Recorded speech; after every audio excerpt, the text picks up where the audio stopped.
నేనే చూద్దామని చెప్పి కొంచెం దాట వేస్తూ వచ్చాను.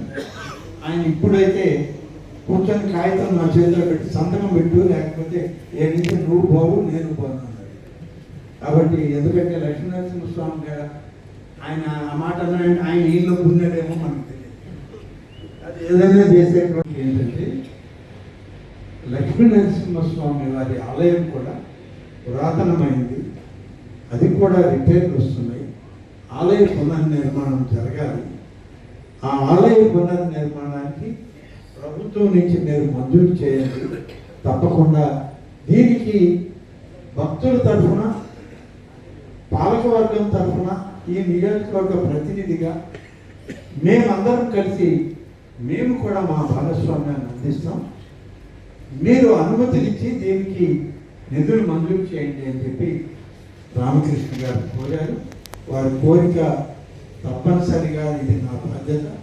ఎందుకంటే లక్ష్మీనరసింహస్వామిని 1985లో మొదటిసారి ఈ నియోజకవర్గంలో పోటీ చేయడానికి వచ్చిన రోజు నుంచి ఆయన ఆశీస్సులతో నా రాజకీయ జీవితం సాగుతూ ఉంది ముందుకి, ఇప్పటికీ అదే విధంగా సాగుతుంది. కాబట్టి ఈ ఆలయ నిర్మాణంలో నా బాధ్యతను తప్పకుండా నిర్వహిస్తాను. నూతన ఆలయానికి కావాల్సిన ప్రక్రియకి నేను మా ఆర్జేసీ గారికి ఇప్పుడే చెప్పి దానికి సంబంధించినటువంటి చీఫ్ ఇంజనీర్లు ఉన్నారు, స్థపతులు ఉన్నారు, సిద్ధాంతులు ఉన్నారు, వైదిక ఆగమ పండితులు ఉన్నారు. అందరినీ తీసుకొచ్చి ఏ స్థాయిలో ఈ ఆలయ నిర్మాణం చేయాలో, దానికి ఎంత ఖర్చు అవుతుందో అంతా కూడా రాష్ట్ర ప్రభుత్వం అలాగే భక్తుల యొక్క సమన్వయంతో దాన్ని త్వరలోనే మొదలుపెట్టే కార్యక్రమం చేస్తానని చెప్పి ఈరోజు ఇక్కడ చెప్పడం జరుగుతుంది. దీనితో పాటు ఈరోజు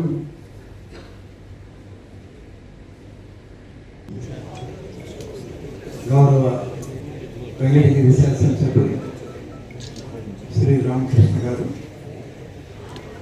రెవెన్యూ డివిజనల్ అధికారి నెల్లూరు, అలాగే తిరుపతి ఆర్టీసీ, పెంచలకోన దేవస్థానం యొక్క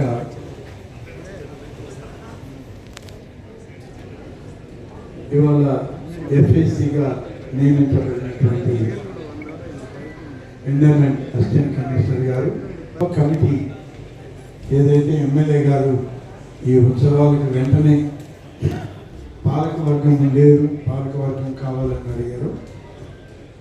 రెగ్యులర్ పాలకవర్గం వేయడానికి కొంత సమయం పడుతుందనే ఉద్దేశంతో తిరుపాల్ రెడ్డి గారి అధ్యక్షతన కమిటీ వేయమని చెప్పి పేర్లు కూడా ఎమ్మెల్యే గారు ఇవ్వడం జరిగింది.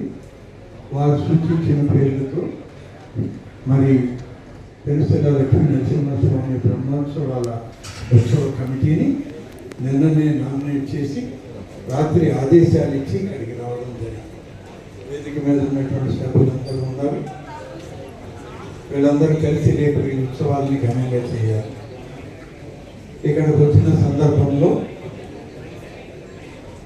మనకి కొన్ని విధి విధానాలు ఉంటాయి. ఉత్సవాలు జరుగుతాయి.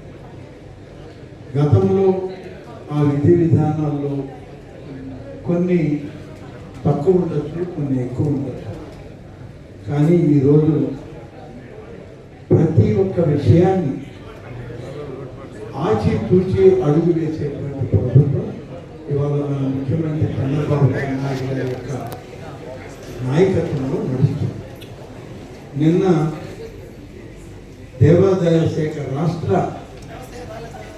మొత్తం మీద ఎలా ఉన్నాయనేటువంటి పరిశీలన సమీక్ష గౌరవ ముఖ్యమంత్రి గారు, శాఖ మంత్రిగా నేను, ఇతర అధికారులను అందరినీ పెట్టుకుని దాదాపు 2.5 గంటల పాటు